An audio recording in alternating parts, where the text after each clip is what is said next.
Okay, today on Garage Sale Safari, this segment we are going to talk about, for one thing, Hawaiiana.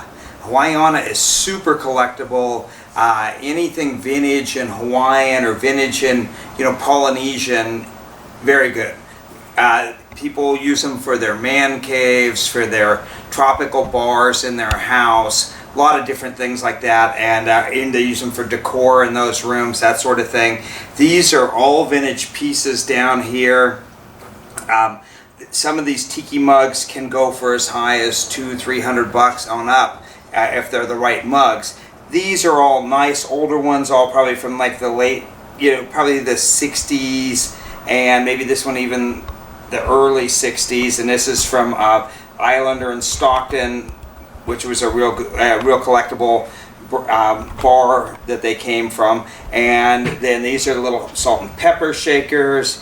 They're cute, not super valuable, but cute little tiki type stuff. These are some other, Easter Island heads are pretty popular, and they're not as uncommon, but they're in these colors. I haven't seen them much. This is really cool. There's a set of 8 of these in excellent condition, and that's going to help a lot because they can serve 8 people at a bar, at their little home bar, with all these matching mugs. None of these are going to warrant being sold individually. I'll probably sell them as a lot because they'll probably go for $50 or $60 as a lot. But I'm into them. I think it was $6 for the set of these, probably $1 for these 2 little salt and peppers. I think these were $1 each, and this was like a couple dollars. So I'm in them like $10 or $11, and I'll get probably $60, and they'll pay the shipping. But they're really good, and and these, as I say, are not great mugs, but this set here. But you definitely want to pick up any mugs, the vintage ones, because they, as I say, I've sold them for up to like $300 before. The other ones are carved tikis. Carved tikis are cool. And as you can see, this is a really well detailed carved one. I got this for $5 at a sale. Very nice hard wood. I'm guessing ironwood. Really cool look. And it is going to, probably go for about $35, something like that, maybe more, depending on who's bidding that day.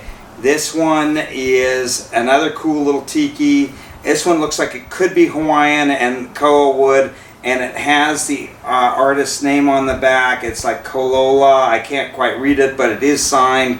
And people that know these tikis, if it's a pretty known artist, they'll know who it is. And so any of these sort of things, if you see them at sales, grab them. This one will probably go for about $25, and I think it was $2.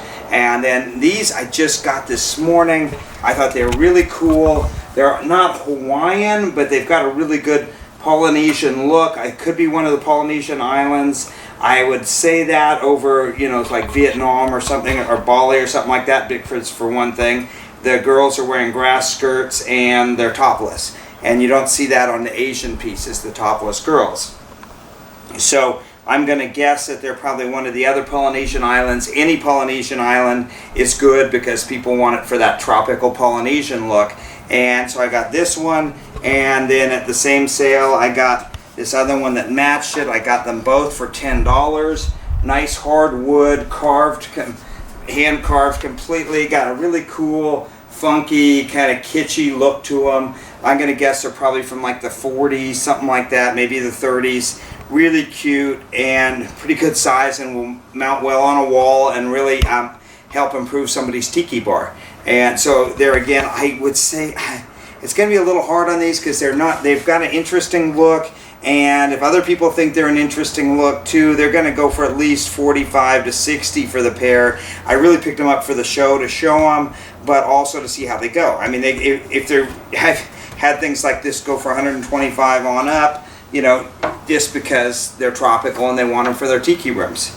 Now this is something else I picked up this morning at a sale, and it's Bakelite. It's not Polynesian at all, it's Chinese, but Chinese design. Looks supposed to look like jade, and the bottom is black, and as you can see, it's got really nice detail and all. I've seen one other one. I looked them up on eBay real quick. I saw another one that sold not anywhere near as good a color or good looking as this one, but similar. Sold for like $20. I think I paid 50 cents. And it's just kind of like a little jewelry or trinket box, but really cool. And I just thought it was a cool looking item.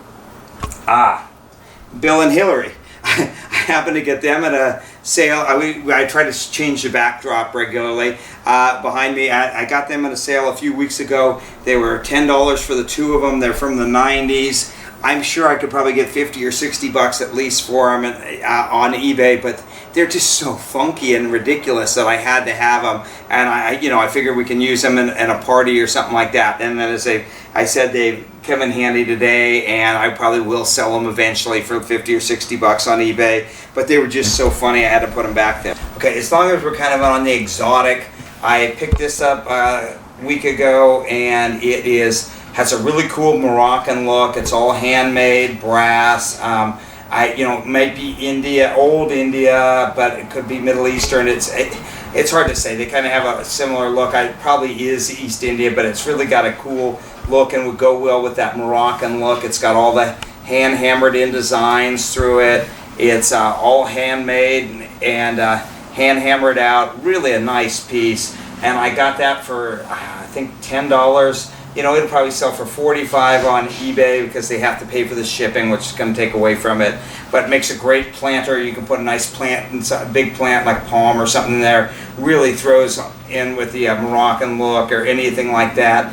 And so it was a good find. And then also, I'll probably take it down to Palm Springs. I might sell on eBay, but I'll probably take it down to Palm Springs because they'll love it down there with that whole desert look that they try to do and the Middle Eastern Arabic look for their desert houses. And so, I'll just consign it down there. It'd be a lot easier than shipping it, but it would sell well on eBay. Okay, today, Nippy's tip today is going to be boots and travel. Now, you often will see vintage boots that are pretty cool, and you can pick them up for next to nothing. I got this pair of old Dexters. They're really cool, women's size 8. And with a little brown boot polish, they're going to look amazing. They got stacked leather heels, leather soles, really well-made boots, and they were made in USA. And anyhow, they were $5 at a sale. I could probably get like $30 or $35 real easily online because they're a great look. If they were Fry's and this exact same look, it looked exactly the same, but Fry's, you figure probably $145. No difference in make that I can tell, but the name's more popular. Anyhow, that being said, how this ties in with travel is we like to do is take these when we get them for this reasonable like this. You often get nice old boots like this for even $1 or $2 a pair, never much more than 5. And we stack them up, and when we go to like Australia or something, we take them down there. Down there, I'll get $50 for these instantly. And so we just take a bunch of them down, and we have a really fun trip, and it makes it for free. Next pair of boots is going to be some Larry Mahan ostrich, really cool blue color. Larry Mahan was a world champion cowboy years and years ago. Any of the Larry Mahan line of boots are usually really well made. Got stacked leather heels, leather soles, and they're made in USA. You can always tell a good vintage boot because it's made in USA. Another way to tell good Western boots is they always have leather soles and stacked leather heels. The crappier ones and the later ones came with plastic heels and plastic soles, and even often plastic uppers. These are all solid leather, ostrich, real ostrich, and blue. So they'll do really well. I got these for $5. I'll probably sell these online for 60 to 75 easily. But, if we do take them overseas again, and we may get lazy and just do it that way, I'll get $100 minimum just like that for them. And then another pair I got down here that fell off are these. They're really cool fashion boots from like probably the early 80s, late 70s. You see the girls wearing these all the time. These are old 9 Wests, and they are in excellent condition, and they're a good size and a good brand, and they will go for, I would imagine, no less than, Nipper likes them too, and they would go no less than, I would say, probably $45 at least in Australia. And I got them this morning at a sale for $2 or $3. I can't remember which. Really nice construction. You can see the extra little detail working through here. And I mean, these are going to look really cool and really cool on a fashionable young girl. Very awesome. And that's Nippy's tip. Don't overlook like the vintage clothes and the boots, because they're often really cheap, and especially the boots do amazingly well when you take them overseas. Anywhere like Europe, if you're traveling to Europe, anything like that, bring a bunch of stuff. You can even just sell it to vintage shops there, and they'll just snap it up because they love to get American stuff.